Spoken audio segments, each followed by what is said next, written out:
കാതിലെത്തും പത്രങ്ങൾ. Media one podcast ആരംഭിക്കുകയാണ്. ഇന്ന് 2024 ഡിസംബർ 27 വെള്ളിയാഴ്ച. ഇത് പി ടി നാസർ.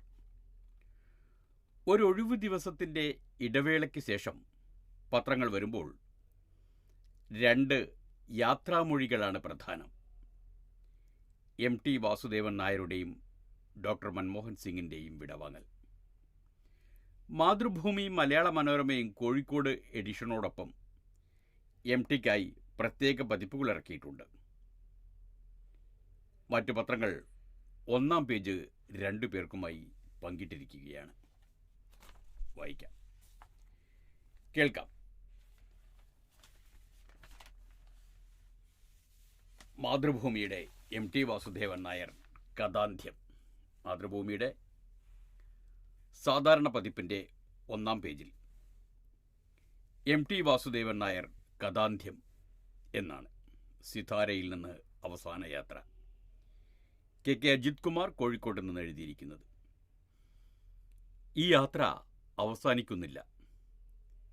സ്മരണകളുടെ കടവുകളിൽ നിന്ന് കടവുകളിലേക്ക്, വായനക്കാരുടെ തലമുറകളിൽ നിന്ന് തലമുറകളിലേക്ക്, മലയാളത്തിൻ്റെ മഹാനായ എഴുത്തുകാരൻ്റെ അനശ്വര മഹായാനം ആരംഭിച്ചിട്ടേയുള്ളൂ.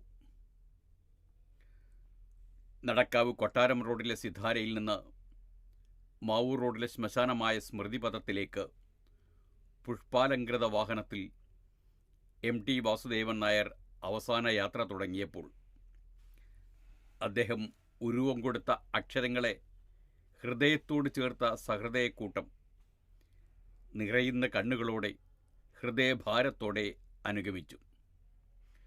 സ്വന്തം വീട്ടിലെ ഏറ്റവും പ്രിയപ്പെട്ട ഒരാൾ വേർപെട്ടു പോകുന്ന സങ്കടം ഉള്ളിലറിഞ്ഞുകൊണ്ട് അദ്ദേഹത്തെ യാത്രയാക്കാൻ. എവിടെയും ഒന്നാമനായി ശീലമുള്ള മാടത്ത് തെക്കേപ്പാട്ട് വാസുദേവൻ നായർ സ്മൃതിപഥത്തിലും ആ പതിവ് തെറ്റിച്ചില്ല. ശ്മശാന രജിസ്റ്ററിൽ 1-ാം പേരുകാരനായി ചേർന്നുകൊണ്ടാണ് അദ്ദേഹം ഈ ലോകത്തിൽ നിന്ന് യാത്രയായത്. ജ്യേഷ്ഠപുത്രൻ T സതീശൻ കർപ്പൂരം കൊളുത്തി. ആയിരങ്ങളുടെ ഉള്ളിൽ കഥകളുടെ വിസ്മയം തീർത്ത മനുഷ്യനെ വാതക ശ്മശാനത്തിലെ തീനാളങ്ങൾ ഏറ്റുവാങ്ങി. ദേഹം കാലത്തിൽ വിലയം കൊണ്ടു. മാന്ത്രിക സ്പർശമുള്ള ഭാവന കൊണ്ടും തൂലിക കൊണ്ടും മലയാളത്തിൻ്റെ തലമുറകളെ വസന്തമനുഭവിപ്പിച്ച MT വാസുദേവൻ നായർ 91-ാം വയസ്സിൽ ബുധനാഴ്ച രാത്രി 10 മണിയോടെ ബേബി മെമ്മോറിയൽ ആശുപത്രിയിലാണ് അന്തരിച്ചത്. ഹൃദയസംബന്ധമായ അസുഖത്തെ തുടർന്ന് 10 ദിവസമായി ICUവിലായിരുന്നു. പ്രശസ്ത നർത്തകി കലാമണ്ഡലം സരസ്വതിയാണ് ഭാര്യ. ആദ്യ ഭാര്യ പ്രമീള നായർ 1999 മരിച്ചു. മകൾ Sithara Johnson and Johnson global vice president, end user services and services USA. നർത്തകിയായ അശ്വതി ശ്രീകാന്ത്, നൃത്യാലയ കോഴിക്കോട്. മരുമക്കൾ സഞ്ജയ് ഗിർമെ USA, N ശ്രീകാന്ത് നർത്തകൻ. പേരമക്കൾ കിരൺ ആമസോൺ വാഷിംഗ്ടൺ, മാധവൻ വിദ്യാർത്ഥി, ദേവഗിരി പബ്ലിക് സ്കൂൾ. സഹോദരങ്ങൾ പരേതരായ ഗോവിന്ദൻ നായർ, നാരായണൻ നായർ, ബാലകൃഷ്ണൻ നായർ. സഞ്ചയനം ഞായറാഴ്ച. ഇതാണ് മാതൃഭൂമിയുടെ പ്രധാന വാർത്ത. അതാണ്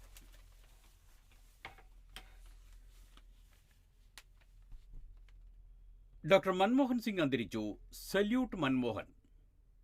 ഇന്ത്യയെ പുതുകാലത്തിലേക്ക് നയിച്ചതിന്. അതാണ് മനോരമയുടെ തലക്കെട്ട്. മുൻ പ്രധാനമന്ത്രിയുടെ അന്ത്യം ഇന്നലെ രാത്രി 9:51 ന്യൂഡൽഹി. ഉദാരവൽക്കരണ നയങ്ങളിലൂടെ ഇന്ത്യയുടെ സാമ്പത്തിക വളർച്ചയ്ക്ക് അടിത്തറയിട്ട മുൻ പ്രധാനമന്ത്രിയും സാമ്പത്തിക വിദഗ്ധനുമായ ഡോക്ടർ മൻമോഹൻ സിംഗ് അന്തരിച്ചു. 92 വയസ്സായിരുന്നു. ഏറെ നാളായി രോഗബാധിതനായ അദ്ദേഹം ഇന്നലെ വൈകിട്ട് 7:45 വസതിയിൽ കുഴഞ്ഞു വീണു. ഡൽഹി എയിംസ് ആശുപത്രിയിലെ തീവ്ര പരിചരണ വിഭാഗത്തിലേക്ക് മാറ്റിയെങ്കിലും രക്ഷിക്കാനായില്ല. 9:51 വിയോഗം. ഭാര്യ ഗുർശരൺ കൗർ, 3 പെൺമക്കൾ ഉപീന്ദർ സിംഗ്, ധമൻ സിംഗ്, അമൃത് സിംഗ്.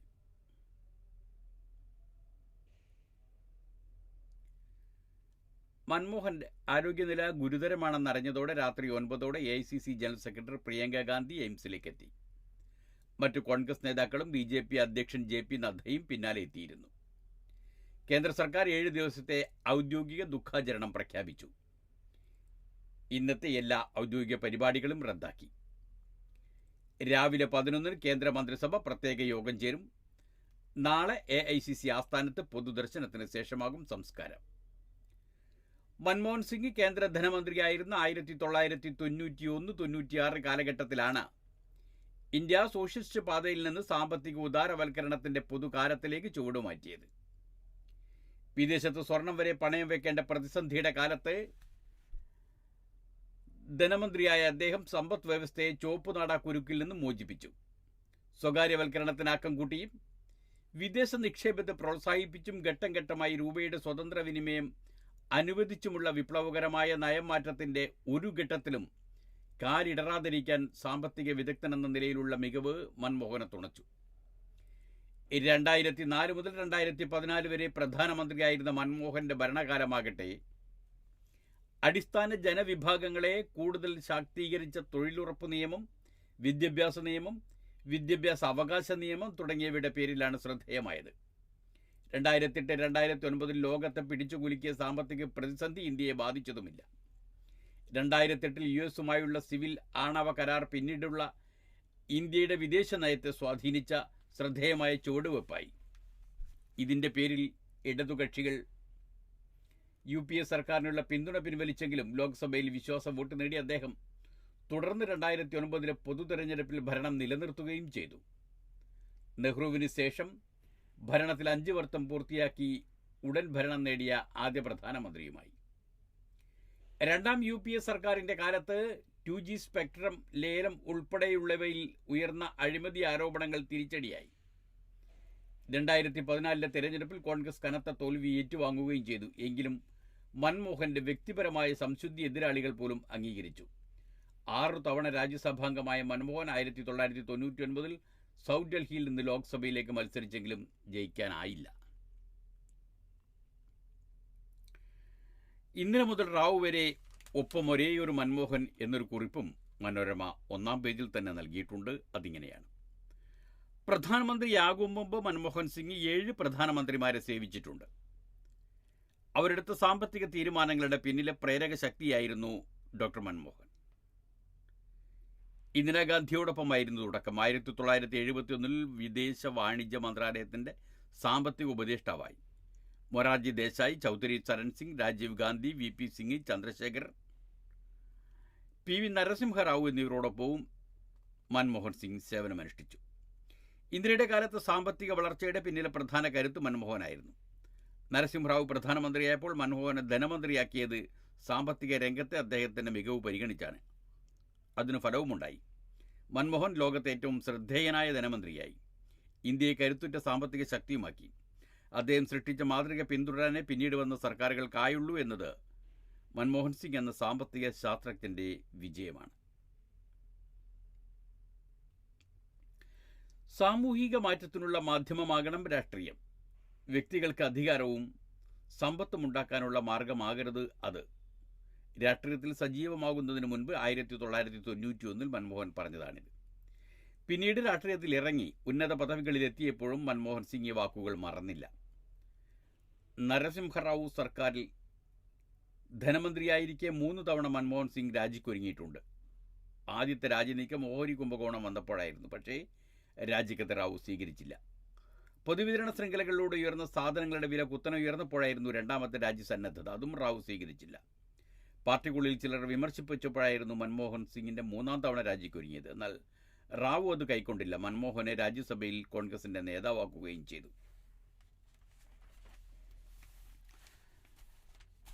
അതൊക്കെയും ഒരു സാമ്പത്തിക ശാസ്ത്രജ്ഞൻ്റെ ഉന്നതമായ രാഷ്ട്രീയ ജീവിതത്തിൻ്റെ കഥയാണെങ്കിൽ അതിനോട് ചേർത്ത് മറ്റൊരു കഥ മനോരമ നൽകിയിരിക്കുന്നു. സർക്കാർ അക്കൗണ്ടിൽ നിന്ന് അടിച്ചു മാറ്റിയത് 21.6 കോടി രൂപ, അതായത് 21.5 കോടിയിലേറെ രൂപ. ആഡംബര ജീവിതം നയിച്ച കരാർ ഉദ്യോഗസ്ഥൻ അറസ്റ്റിൽ. മുംബൈ 13,000 രൂപ ശമ്പളമുള്ള സർക്കാർ ജീവനക്കാരൻ സഞ്ചരിച്ചത് 1.5 കോടി രൂപ വിലയുള്ള BMW കാർ.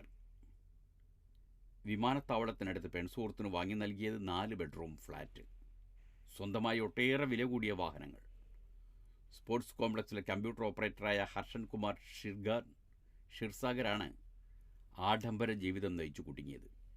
സർക്കാർ അക്കൗണ്ടിൽ നിന്ന് 21.5 കോടി രൂപ കവർന്നെന്നായിരുന്നു ഇയാളുടെ തട്ടിപ്പ്. പോലീസ് അന്വേഷണം തുടങ്ങിയതോടെ ഷിർസാഗർ ഒളിവിൽ പോയി.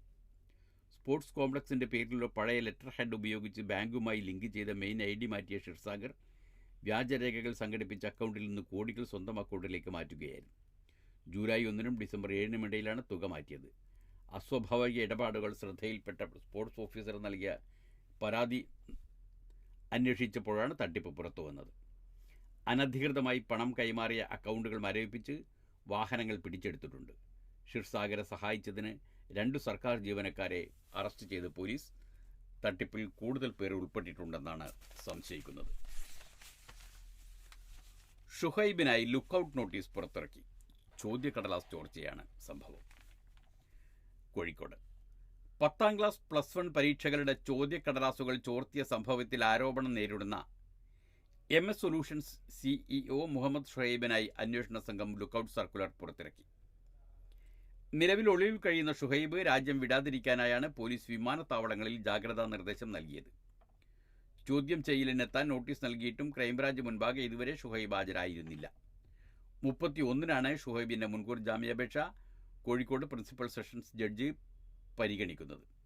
അതേസമയം സ്കൂൾ വാർഷിക ചോദ്യക്കടലാസ് ചോർച്ചയിലെ അന്വേഷണവുമായി ബന്ധപ്പെട്ട് മൊഴിയെടുപ്പിന് നോട്ടീസ് ലഭിച്ച അധ്യാപകർ കോഴിക്കോട് ക്രൈംബ്രാഞ്ച് DYSP സുനിൽകുമാറിന് മുൻപാകെ വ്യാഴാഴ്ച ഹാജരായില്ല. MS സൊല്യൂഷൻസിലെ ഫഹദ്, വിഷ്ണു എന്നീ അധ്യാപകരാണ് ചോദ്യം ചെയ്യലിനായി ഹാജരാകാതിരുന്നത്.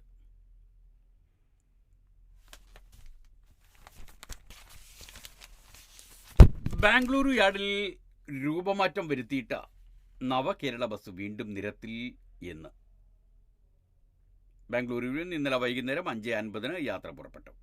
കോഴിക്കോട് വിവാദമായ KSRTCയുടെ നവകേരള ബസ് രൂപം മാറി വീണ്ടും റോഡിലിറങ്ങി. ഇന്നു മുതൽ കോഴിക്കോട് ബാംഗ്ലൂരു സർവീസ് നടത്തുമെന്ന് അറിയിച്ചിരുന്നെങ്കിലും അന്തിമ തീരുമാനമായിട്ടില്ലെന്ന് KSRTC കോഴിക്കോട് ഡിപ്പോ അധികൃതർ അറിയിച്ചു. രൂപം മാറ്റിയ ശേഷം ഇന്നലെ ബാംഗ്ലൂരുവിൽ നിന്ന് കോഴിക്കോട്ടേക്ക് കന്യാത്ര നടത്തുമെന്ന അറിയിപ്പ് പ്രകാരം യാത്രക്കാർ നേരത്തെ സീറ്റ് റിസർവ് ചെയ്തിരുന്നു. എന്നാൽ ബസ് അറ്റകുറ്റപ്പണി കഴിഞ്ഞ് സംസ്ഥാനത്തിന് കൈമാറാൻ 4 മണിക്കൂർ വൈകിയതോടെ യാത്രക്കാർ ദുരിതത്തിലായി. വൈകിട്ട് 3-ന് ബാംഗ്ലൂരിൽ നിന്ന് പുറപ്പെടേണ്ട ബസ് 5:50-നാണ് പുറപ്പെട്ടത്.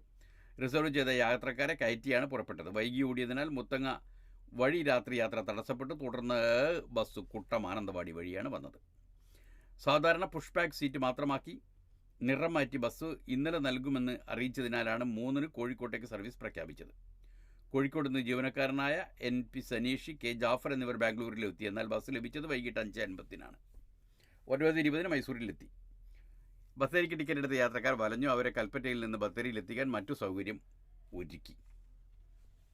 ഒരേ പൂരം.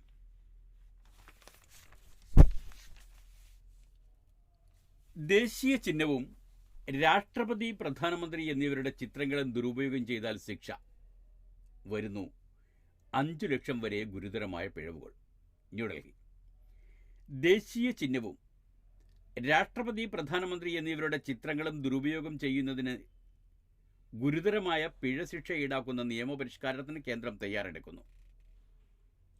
5 ലക്ഷം രൂപ വരെ പിഴയും തടവ് ശിക്ഷയും നൽകുന്ന വിധമാണ് നിർദ്ദേശിക്കപ്പെട്ടിരിക്കുന്നത്. ദേശീയ ചിഹ്നത്തിൻ്റെ മറ്റും ദുരുപയോഗം സംബന്ധിച്ച് നിലവിലുള്ള 2 നിയമങ്ങൾ ചേർത്തുള്ള ഭേദഗതിയാണിത്. ഉപഭോക്തൃ നിയമപ്രകാരം 500 രൂപയും കേന്ദ്ര ആഭ്യന്തര മന്ത്രാലയത്തിലെ നിയമപ്രകാരം 50,000 രൂപയുമാണ് നിലവിലുള്ള പിഴ ശിക്ഷ. അത് 5 ലക്ഷമാക്കും. എന്ന് പറഞ്ഞാൽ പ്രധാനമന്ത്രിയുടെ ചിത്രങ്ങൾ വെച്ച് ട്രോൾ ഉണ്ടാക്കുന്നവർ 5 ലക്ഷം രൂപ മുൻകൂർ കരുതേണ്ടി വരും എന്നർത്ഥം. ഇനി കാർട്ടൂണുകൾക്കും കാരിക്കേച്ചറുകൾക്കും പ്രധാനമന്ത്രിയുടെ ചിത്രം ഉപയോഗിക്കാവോ എന്നത് മാത്രമാണ് അറിയാനുള്ളത്. പുനരുജ്ജീവനത്തിന് കോൺഗ്രസ് പദ്ധതി. 1 വർഷം നീണ്ടുനിന്ന ദ്വിതല സംഘടനാ രാഷ്ട്രീയ കർമ്മ പരിപാടി പ്രഖ്യാപിച്ച് ബെളഗാവി സമ്മേളനം. സുജിത് നായർ ബാംഗ്ലൂരിൽ നിന്ന് റിപ്പോർട്ട് ചെയ്യുന്നത് മനോരമയിൽ. എല്ലാ തലത്തിലുമുള്ള സംഘടനാ ദൗർബല്യങ്ങൾ തീർത്ത് കോൺഗ്രസിന് നവോന്മേഷം പകരാൻ ഉതകുന്ന കർമ്മ പദ്ധതിക്കും BJPക്കെതിരെ എല്ലാ സംസ്ഥാനങ്ങളിലെയും പാർട്ടിയെ അണിനിരത്തിയുള്ള വൻ രാഷ്ട്രീയ പ്രചാരണ പരിപാടിക്കും കോൺഗ്രസ് വിശാല പ്രവർത്തക സമിതി യോഗം രൂപം നൽകി. ഇത് കോൺഗ്രസും BJPയും തമ്മിലുള്ള പോരാട്ടമല്ല, രണ്ട് ആദർശങ്ങളുടെ ഏറ്റുമുട്ടലാണ്. ഇവിടെ നമുക്ക് ജയിച്ചേ തീരൂ. കോൺഗ്രസ് നേതൃനിരക്കാകെ ആവേശം പകർന്ന് പ്രതിപക്ഷ നേതാവ് രാഹുൽ ഗാന്ധി പ്രഖ്യാപിച്ചു. 100 വർഷം മുമ്പ് മഹാത്മാഗാന്ധി AICC സമ്മേളനത്തിന് അധ്യക്ഷത വഹിച്ച അതേ സമ്മേളനവേദിയിൽ ഗാന്ധിജിയുടെ ജ്വലിക്കുന്ന സ്മരണകൾ ആവേശം കൊണ്ടാണ് 4 മണിക്കൂർ നീണ്ട നവസത്യാഗ്രഹ സമ്മേളനം എന്ന് പേരിട്ട യോഗം പിരിഞ്ഞത്. ജയ് ബാപ്പു, ജയ് ഭീം, ജയ് സംവിധാൻ എന്നതായിരിക്കും ഇനിയുള്ള വർഷം കോൺഗ്രസിന്റെ മുദ്രാവാക്യം. ആ രാഷ്ട്രീയ പ്രചരണ പരിപാടിയുടെ തുടക്കം കുറിച്ച് ഇന്ന് ഇതേ മുദ്രാവാക്യം ഉയർത്തി ബളഗാവിയിൽ വൻ റാലി നടത്താൻ പാർട്ടി പദ്ധതിയിട്ടിരുന്നു. ഡൽഹിയും ബീഹാറും ഒഴിച്ച് തെരഞ്ഞെടുപ്പുകളില്ലാത്ത വർഷം എന്ന നിലയിൽ സംഘടനയുടെ അലകും പിടിയും മാറ്റാൻ ഉതകുന്ന പുനരുജ്ജീവന പദ്ധതി നടപ്പാക്കാനാണ് സമ്മേളനം തീരുമാനിച്ചത്. ഉദയ്പൂർ, റായ്പൂർ സമ്മേളനങ്ങൾ മുന്നോട്ട് വെച്ച സംഘടനാ ലക്ഷ്യങ്ങൾ പൂർണ്ണമായും ഫലപ്രാപ്തിയിലെത്തിയിട്ടുള്ളെന്ന് സ്വയം വിമർശനപരമായി വിലയിരുത്തി താഴെത്തട്ടിൽ പാർട്ടിയെ ശക്തമാക്കുമെന്നും പുതിയ നേതൃത്വത്തെ എല്ലാ തലത്തിലും വളർത്തിക്കൊണ്ടുവരുമെന്നും കോൺഗ്രസ് അധ്യക്ഷൻ മല്ലികാർജ്ജുന ഖാർഗെ പ്രഖ്യാപിച്ചു. സംഘടനാപരമായ അലംഭാവം ഇനി തുടരാൻ കഴിയില്ലെന്ന് വിവിധ പ്രമേയങ്ങൾ ആസ്പദമാക്കി പ്രസംഗിച്ച 50ഓളം പേരിൽ ഭൂരിഭാഗവും ചൂണ്ടിക്കാട്ടി. കേരളത്തിൽ നിന്ന് രമേശ് ചെന്നിത്തല, ശശി തരൂർ, കൊടിക്കുന്നിൽ സുരേഷ് എന്നിവർ സംഘടനാ പ്രമേയ ചർച്ചകളിൽ പങ്കെടുത്തു. സംഘടനാ ജനറൽ സെക്രട്ടറി KC വേണുഗോപാൽ പാർട്ടിയെ ചൈതന്യവത്താക്കാനുള്ള പരിപാടി പ്രഖ്യാപിച്ചു. ബൂത്ത് മുതൽ AICC വരെ പാർട്ടിക്കുള്ള ശക്തിയും ദൗർബല്യവും വിലയിരുത്തും. നേതാക്കളുടെ പ്രവർത്തനവും കാര്യക്ഷമതയും പരിശോധിക്കും. പാർട്ടിയോട് ഉത്തരവാദിത്വ ബോധമുള്ളവരാണെന്ന് ഉറപ്പുവരുത്തും. സമ്മേളനത്തിന് ശേഷം KC വേണുഗോപാൽ അറിയിച്ചു. അടുത്ത ഡിസംബർ 24 വരെ നീണ്ടു നിൽക്കുന്ന കർമ്മ പരിപാടിയുടെ വിശദാംശങ്ങൾ സംസ്ഥാന സംഘടനയ്ക്ക് AICC കൈമാറും. PCCകളോട് സംഘടനാ കലണ്ടർ തയ്യാറാക്കാൻ ആവശ്യപ്പെടും. ഭാരത് ജോഡോ യാത്രയ്ക്ക് ശേഷം ന്യായ് യാത്രയ്ക്കും ശേഷം ഭരണഘടനാ സംരക്ഷണം എന്ന മുദ്രാവാക്യം ഉയർത്തിയ പദയാത്രകൾ എല്ലാ സംസ്ഥാനങ്ങളിലും സംഘടിപ്പിക്കും. 2026 റിപ്പബ്ലിക് ദിനം വരെ തുടർന്ന തലത്തിലാണ് ഇത് വിഭാവനം ചെയ്യുന്നത്. സംസ്ഥാനതല പദയാത്രകൾ കൂടാതെ ജില്ലാ, ബ്ലോക്ക്, മണ്ഡലം തലത്തിലും പദയാത്രകൾ ഉണ്ടാകും. സെമിനാറുകൾ, പൊതുസമ്മേളനങ്ങൾ എന്നിവയും ഇതിന്റെ ഭാഗമായിരിക്കും. ഭരണഘടനാ ശില്പിയായ ബാബാ സാഹിബ് അംബേദ്കറുടെ ജന്മഗ്രാമമായ മധ്യപ്രദേശിലെ അംബേദ്കർ നഗറിൽ ഏപ്രിൽ 1 റാലി സംഘടിപ്പിക്കാനും സമ്മേളനം തീരുമാനിച്ചു. രാഹുൽ ഗാന്ധി അടക്കമുള്ള നേതാക്കൾ വിവിധ കേന്ദ്രങ്ങളിൽ റാലികളിൽ പങ്കെടുക്കുമെന്ന് AICC general secretary Jairam Ramesh വ്യക്തമാക്കി. അംബേദ്കർ അപമാനിച്ച പ്രധാനമന്ത്രി അമിത്ഷാ രാജ്യത്തോട് മാപ്പ് പറയണമെന്ന് സമ്മേളനം ആവശ്യപ്പെട്ടു. AICC സമ്മേളനം ബളഗാവിയിലാണ്. അടുത്ത AICC സമ്മേളനം 25 ഏപ്രിലിൽ ഗുജറാത്തിൽ സംഘടിപ്പിക്കാൻ വിശാല പ്രവർത്തക സമിതി യോഗം തീരുമാനിച്ചു. മഹാത്മാഗാന്ധിയുടെ ജന്മസ്ഥലം എന്നത് കണക്കിലെടുത്താണ് ഗുജറാത്ത് വേദിയാക്കാൻ തീരുമാനിച്ചത്. 2000ഓളം പേർ പങ്കെടുക്കും. കേരളത്തിൽ പ്രത്യേക ശ്രദ്ധ വേണമെന്ന് കൊടിക്കുന്നിൽ പാർലമെന്റ് സ്തംഭനത്തോട് വിയോജിച്ച് തരൂർ. ബളഗാവി 2026 നിയമസഭാ തെരഞ്ഞെടുപ്പ് നടക്കുന്ന കേരളത്തിൽ കോൺഗ്രസ് ഹൈക്കമാൻഡ് നേരിട്ട് ശ്രദ്ധ പതിപ്പിക്കണമെന്ന് കോൺഗ്രസ് നേതൃത്വ യോഗത്തിൽ കൊടിക്കുന്നിൽ സുരേഷ് ആവശ്യപ്പെട്ടു. BJPയുടെ വളർച്ച കൈവരിക്കുന്നുണ്ട്. പാർട്ടിയെ ശക്തിപ്പെടുത്താനും സോഷ്യൽ എഞ്ചിനീയറിംഗുമുള്ള ശ്രമങ്ങൾ ഹൈക്കമാൻഡ് തന്നെ നിരീക്ഷിക്കണം സുനിൽ കൊടിക്കുന്നിൽ ആവശ്യപ്പെട്ടു. പാർലമെന്റിൽ സ്ഥിരമായി സ്തംഭിപ്പിക്കുന്നതിനോട് ശശി തരൂർ MP വിയോജിച്ചു. പാർലമെന്റിൽ സംവാദങ്ങൾ നടക്കണം. തുടർച്ചയായി സ്തംഭിപ്പിക്കുന്നത് ഭരണപക്ഷത്തിനാകും പ്രയോജനം ചെയ്യുമെന്ന് തരൂർ അഭിപ്രായപ്പെട്ടു. പ്രകോപനങ്ങൾ ഉണ്ടാക്കി BJPയാണ് പാർലമെന്റ് സ്തംഭിപ്പിക്കുന്നതിന് കാരണമായതെന്ന് ഇതിന് മറുപടിയായി രാഹുൽ ഗാന്ധി ചൂണ്ടിക്കാട്ടി. മഹാരാഷ്ട്ര തെരഞ്ഞെടുപ്പിൽ വൻ കൃത്രിമമാണ് നടന്നതെന്ന് രാഹുൽ, രമേശ് ചെന്നിത്തല അതിന്റെ വിശദാംശ സഹിതം ചൂണ്ടിക്കാട്ടി. BJPയുടെ കള്ളക്കളികൾക്കെതിരെ ജാഗ്രത കൂടിയേ തീരുവെന്ന് ചെന്നിത്തല പറഞ്ഞു. പ്രതിപക്ഷ നേതാവ് VD Satheesan, KPCC president K Sudhakaran തുടങ്ങിയവരും യോഗത്തിൽ പങ്കെടുത്തു.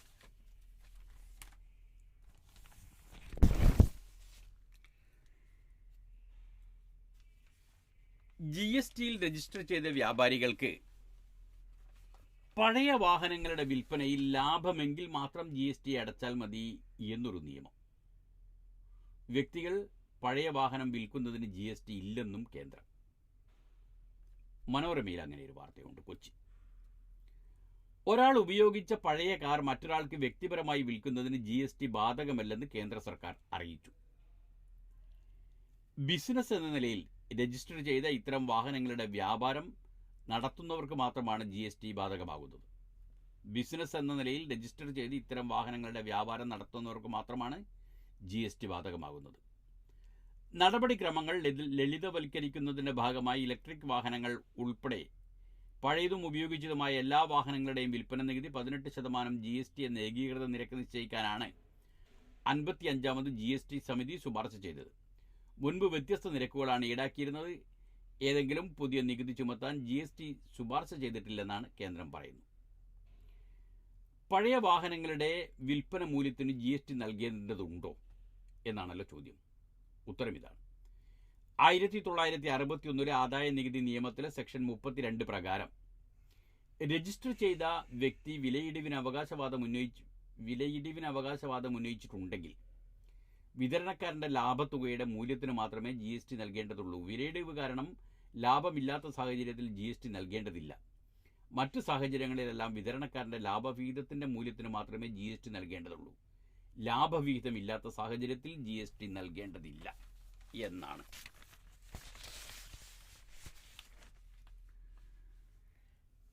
സ്വർണം മോഷ്ടിച്ചതിൻ്റെ വൈരാഗ്യം യുവാവിനെ ചവിട്ടിക്കൊന്നു. 6 പേർ അറസ്റ്റിൽ. ചെറുതുരുത്തി. സ്വർണ്ണ ലോക്കറ്റ് മോഷ്ടിച്ചതിൻ്റെ വൈരാഗ്യത്തിൽ 6 പേർ ചേർന്ന് യുവാവിനെ ചവിട്ടിയും അടിച്ചും കൊന്നു. നിലമ്പൂർ വഴിക്കടവ് കുന്നുമ്മൽ വീട്ടിൽ സൈനുലാബിദിനെയാണ് കൊലപ്പെടുത്തിയത്. 39 വയസ്സായിരുന്നു സൈനുലാബിദിൻ. കോയമ്പത്തൂർ, ബേപ്പൂർ എന്നിവിടങ്ങളിൽ നിന്ന് പ്രതികളെ പിടികൂടി ചെറുതുരുത്തി സ്റ്റേഷനിൽ എത്തിച്ചു. ചെറുതുരുത്തി കലാമണ്ഡലത്തിന് സമീപം പാളയംകൊട്ടുകര വീട്ടിൽ ഷജീർ 31, സഹോദരൻ റജീബ് 29, ചെറുതുരുത്തി പുതുശ്ശേരി ലക്ഷം വീട് കോളനി ചോമയിൽ വീട്ടിൽ സുബൈർ 34, ചെറുതുരുത്തി കല്ലഴിക്കുന്ന് വീട്ടിൽ അഷറഫ് എന്ന അച്ചാപ്പു 26, ചെറുതുരുത്തി പള്ളത്താഴത്ത് വീട്ടിൽ അബ്ദുൾ ഷഹീർ 30, ചെറുതുരുത്തി പുതുശ്ശേരി അന്തികുളം വീട്ടിൽ മുഹമ്മദ് ഷാഫി 24 എന്നിവരെയാണ് പിടികൂടിയത്. ഇവർ കഞ്ചാവ് കേസുകളിലും മറ്റു കേസുകളിലും ജയിൽ ശിക്ഷ അനുഭവിച്ചവരാണെന്ന് പോലീസ് പറഞ്ഞു. കൊല്ലപ്പെട്ട സൈനുലാബ്ദീനും നിരവധി മോഷണ കേസുകളിൽ തടവ് ശിക്ഷ അനുഭവിച്ചിട്ടുണ്ട്. ഇയാൾ ജയിലിൽ കിടക്കുമ്പോഴാണ് ഷജീറുമായി പരിചയപ്പെട്ടത്. ജയിലിൽ നിന്ന് ഇറങ്ങിയ ശേഷം ഷജീറിൻ്റെ വീട്ടിൽ വന്ന് വില കൂടിയ സ്വർണ്ണ ലോക്കറ്റ് മോഷ്ടിച്ചെന്ന് പറയുന്നു.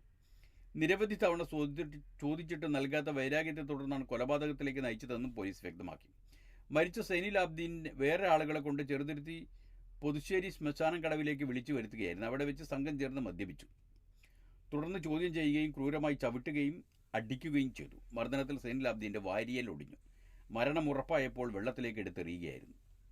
ചെറുതുരുത്തി പുതുശ്ശേരി ഭാരതപ്പുഴ ശ്മശാനം കടവിനോട് ചേർന്ന് ചൊവ്വാഴ്ച കണ്ടെത്തിയ മൃതദേഹം സൈനുലാബ്ദീൻ്റെതാണെന്ന് പിന്നീട് തിരിച്ചറിഞ്ഞു. ഒരു ജീവിതം അങ്ങനെയങ്ങ് അവസാനിച്ചു എന്നുള്ളതാണ്. അസർബൈജാൻ വിമാനം തകർന്ന് 38 മരണം. അതിൽ ദുരൂഹതയുണ്ട്. വിമാനം റഷ്യ വെടിവെച്ചിട്ടതാണ് എന്ന് യുക്രൈൻ പറയുന്നുണ്ട്. മനോരമയിൽ നിന്നാണ് വാർത്ത. Baku, Azerbaijan. കസഖ്സ്ഥാനിലെ അകൗതുവിലുണ്ടായ വിമാനാപകടത്തിൽ 38 പേർ കൊല്ലപ്പെട്ടു. ബാക്കുവിൽ നിന്ന് ദക്ഷിണ റഷ്യയിലെ ഗ്രോസ്നിയിലേക്ക് പുറപ്പെട്ട അസർബൈജാൻ എയർലൈൻസ് വിമാനമാണ് തകർന്നു വീണത്. പരിക്കേറ്റ 29 പേർ ചികിത്സയിലാണ്. മോശം കാലാവസ്ഥയെ തുടർന്ന് വിമാനം വഴിമാറി സഞ്ചരിച്ചെന്നാണ് കരുതുന്നതെങ്കിലും തീപിടിക്കാനുണ്ടായ കാരണം വ്യക്തമല്ല. ലാൻഡിങ്ങിന് അനുമതി തേടിയെങ്കിലും നിലം തൊടുമ്പോഴേക്ക് തീപിടിച്ചിരുന്നു. റഷ്യൻ വ്യോമ പ്രതിരോധ സേന വിമാനം വെടിവെച്ചിട്ടതാണെന്ന് യുക്രൈൻ ദേശീയ സുരക്ഷാ വിദഗ്ധൻ ആൻഡ്രി കോവലങ്കോ അവകാശപ്പെട്ടു. യുക്രൈൻ ഡ്രോണാണെന്ന് തെറ്റിദ്ധരിച്ചാണ് റഷ്യ സേന വിമാനം വെടിവെച്ചിട്ടതെന്നും റഷ്യൻ മാധ്യമങ്ങൾ റിപ്പോർട്ട് ചെയ്തു. വിമാനത്തിൻ്റെ ബ്ലാക്ക് ബോക്സ് അപകട സ്ഥലത്ത് നിന്ന് കണ്ടെടുത്തിട്ടുണ്ട്.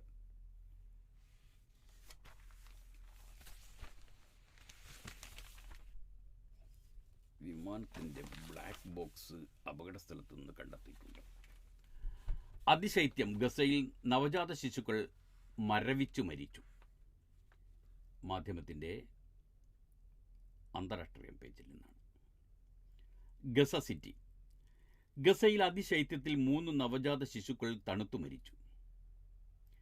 തെക്കൻ ഗസയിലെ അൽമവാസി അഭയാർത്ഥി ക്യാമ്പിലാണ് 48 മണിക്കൂറിനിടെ കുട്ടികൾ കടുത്ത തണുപ്പിൽ മരവിച്ചു മരിച്ചത്. 3 ദിവസം പ്രായമായ കുഞ്ഞും മരിച്ചവരിൽ ഉൾപ്പെടുമെന്ന് ഗസയിലെ ആരോഗ്യ മന്ത്രാലയം ഡയറക്ടർ ജനറൽ ഡോക്ടർ മുനീർ അൽ ബുർഷ് അറിയിച്ചു.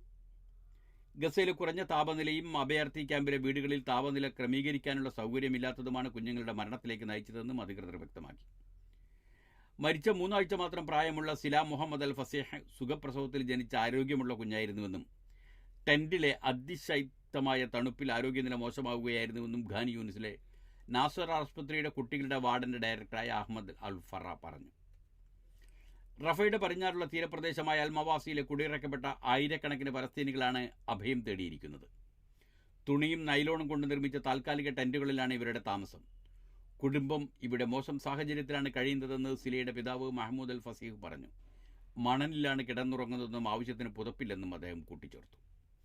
14 മാസമായി ഇസ്രായേൽ തുടരുന്ന ആക്രമണത്തിൽ സകലതും നഷ്ടപ്പെട്ട ഗസക്കാർക്ക് ശൈത്യകാലത്ത് കൊടും തണുപ്പ് കടുത്ത വെല്ലുവിളിയായിരിക്കുകയാണ്. കുഞ്ഞുങ്ങളെ തുണികളിൽ പൊതിഞ്ഞ് ശരീരത്താല ക്രമീകരിക്കാനാണ് മാതാപിതാക്കൾ ശ്രമിക്കുന്നത്. എന്നാൽ വസ്ത്രങ്ങൾ കുറവായതിനാൽ അധിക നേരം ഇത് തുടരാൻ സാധിക്കുന്നില്ല. തണുപ്പ് കൂടുമ്പോൾ കുഞ്ഞുങ്ങളുടെ മുഖം നീലയായി മാറിയതായും ബന്ധുക്കൾ വ്യക്തമാക്കി. 5 മാധ്യമപ്രവർത്തകർ കൊല്ലപ്പെട്ടു. ഗസ അൽ-ഔദ ആശുപത്രിക്ക് സമീപം ഇസ്രായേൽ നടത്തിയ വ്യോമാക്രമണത്തിൽ 5 മാധ്യമപ്രവർത്തകർ കൊല്ലപ്പെട്ടു. ഗസ ആസ്ഥാനമായി പ്രവർത്തിക്കുന്ന അൽ ഖുദ്സ് ടുഡേ ചാനലിലെ മാധ്യമപ്രവർത്തകരായ ഫാദി ഹസൂന, ഇബ്രാഹിം ഷെയ്ഖ് അലി, മുഹമ്മദ് അല്ലദ, ഫൈസൽ അബുൽ അൽ ഖുംസാൻ, ഐമൻ അൽ ജാദി എന്നിവരാണ് കൊല്ലപ്പെട്ടത്. നുസൈറത്ത് അഭയാർത്ഥി ക്യാമ്പിൽ സ്ഥിതി ചെയ്യുന്ന ആശുപത്രിക്ക് സമീപം വാർത്ത റിപ്പോർട്ട് ചെയ്യുകയായിരുന്നു. ഇസ്രായേൽ വ്യോമാക്രമണം നടത്തുകയായിരുന്നു.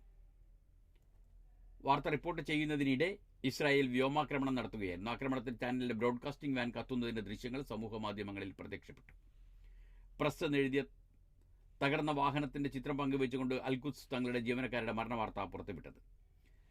ഇസ്രായേൽ ഗസയിൽ ആക്രമണം ആരംഭിച്ചതിന് മുതൽ 140-ലധികം മാധ്യമ പ്രവർത്തകരാണ് ഗസയിൽ കൊല്ലപ്പെട്ടത്. വാഷിംഗ്ടൺ യുക്രൈനു നേരെ റഷ്യ നടത്തിയ മിസൈൽ ആക്രമണങ്ങളെ അപലപിച്ച് US പ്രസിഡന്റ് ജോ ബൈഡൻ. യുക്രൈനുള്ള US ഉറച്ച പിന്തുണ ബൈഡൻ ആവർത്തിച്ചു. യുക്രൈൻ ആയുധം വിതരണം US വർദ്ധിപ്പിക്കുമെന്നും യുക്രൈനൊപ്പം നിൽക്കാൻ അന്താരാഷ്ട്ര സമൂഹത്തോട് ആഹ്വാനം ചെയ്യുമെന്നും അദ്ദേഹം പറഞ്ഞു. ക്രിസ്മസ് പുലർച്ചെ റഷ്യ യുക്രൈൻ നഗരങ്ങൾക്കും പ്രധാന ഊർജ്ജോൽപാദന കേന്ദ്രങ്ങൾക്കും നേരെ മിസൈലുകളും ഡ്രോണുകളും പ്രയോഗിച്ചു. ശൈത്യകാലത്ത് യുക്രൈൻ ജനതയുടെ വൈദ്യുതി വിച്ഛേദിക്കുകയും വിതരണ ഗ്രിഡിന്റെ സുരക്ഷ അപകടപ്പെടുത്തുകയും ചെയ്യുക എന്നതാണ് ക്രൂരമായ ആക്രമണത്തിന്റെ ഉദ്ദേശം, ബൈഡൻ പറഞ്ഞു. ക്രിസ്മസ് ആഘോഷത്തിനിടെ രാജ്യത്തെ ഊർജ്ജ കേന്ദ്രങ്ങൾ ലക്ഷ്യമിട്ട് വൻ മിസൈൽ ഡ്രോൺ ആക്രമണം നടത്തിയ നടപടിയെ യുക്രൈൻ പ്രസിഡന്റ് വ്ളാദിമിർ സെലൻസ്കി അപലപിച്ചു. മനുഷ്യത്വരഹിതമെന്നാണ് സെലൻസ്കി ആക്രമണത്തെ വിശേഷിപ്പിച്ചത്. സുനാമി ദുരന്ത ഓർമ്മ പുതുക്കി ലോകം. 2004 ഡിസംബർ 26 ആഞ്ഞടിച്ച സുനാമിയിൽ 14 രാജ്യങ്ങളിൽ നിന്ന് 2.5 ലക്ഷം പേർ കൊല്ലപ്പെട്ടിരുന്നു. ജക്കാർത്ത ആധുനിക ലോക ചരിത്രത്തിലെ ഏറ്റവും വലിയ പ്രകൃതി ദുരന്തങ്ങളിലൊന്നായ സുനാമിക്ക് 20 വയസ്സ് പൂർത്തിയായ വ്യാഴാഴ്ച ഏഷ്യയുടെ വിവിധ ഭാഗങ്ങളിൽ അനുസ്മരണങ്ങൾ നടന്നു. 2004 ഡിസംബർ 26 ഇന്ത്യൻ മഹാസമുദ്രത്തിൽ നിന്ന് ആഞ്ഞടിച്ച സുനാമിയിൽ 14 രാജ്യങ്ങളിൽ 2.5 ലക്ഷം പേർ കൊല്ലപ്പെട്ടിരുന്നു. ഇന്തോനേഷ്യയിലെ സുമാത്ര പ്രഭവ കേന്ദ്രമായി ആഞ്ഞടിച്ച സുനാമിയാണ് തെക്കുകിഴക്കൻ ഏഷ്യയിൽ കനത്ത നാശനഷ്ടങ്ങൾ ഉണ്ടാക്കിയത്. റിക്ടർ സ്കെയിലിൽ 9.1 തീവ്രത രേഖപ്പെടുത്തിയ ഭൂകമ്പമാണ് സുനാമിക്ക് കാരണമായത്. സമുദ്രത്തിൻ്റെ അടിത്തട്ടിൽ 800 മൈൽ വിള്ളൽ വീഴ്ത്തിയ സുനാമിയിൽ കടൽ തിരമാലകൾ 30 മീറ്റർ ഉയർന്നു. ഇന്തോനേഷ്യയിൽ മാത്രം 1,60,000 പേരാണ് കൊല്ലപ്പെട്ടത്. സുനാമി അനുസ്മരണ ഭാഗമായി ഏറ്റവും കനത്ത നാശമുണ്ടാക്കിയ അഛായ് പ്രവിശ്യയിലെ ബൈത്തുർ റഹ്മാൻ പള്ളിയിൽ 3 മിനിറ്റ് നേരം സൈറൺ മുഴങ്ങി. തുടർന്ന് പ്രാർത്ഥനയും നടന്നു. പ്രവിശ്യയുടെ തലസ്ഥാനമായ ബന്ദ ആച്ചയിൽ കൂട്ടക്കുഴിമാടങ്ങൾ സന്ദർശിക്കാൻ ആയിരക്കണക്കിന് ആളുകളെത്തി. ശ്രീലങ്കയിൽ 2 മിനിറ്റ് നിശബ്ദത പാലിച്ചാണ് സുനാമി വാർഷികം ആചരിച്ചത്. കൊളംബോയിൽ 90 മീറ്റർ അകലെയുള്ള പെരലിയിലാണ് പ്രധാന അനുസ്മരണ ചടങ്ങുകൾ നടന്നത്. അവിടെ സുനാമിയിൽ ഏഷ്യൻ ക്വീൻസ് എക്സ്പ്രസ് ട്രെയിൻ ഒലിച്ചുപോയി 3000-ഓളം പേർക്ക് ജീവൻ നഷ്ടപ്പെട്ടിരുന്നു. തായ്ലൻഡിലെ ബാൻ നാ കാംപെ എന്ന കുഞ്ഞു ഗ്രാമത്തിൽ നിരവധി പേർ ഒത്തുകൂടി. 8000-ലധികം പേരാണ് തായ്ലൻഡിൽ കൊല്ലപ്പെട്ടത്.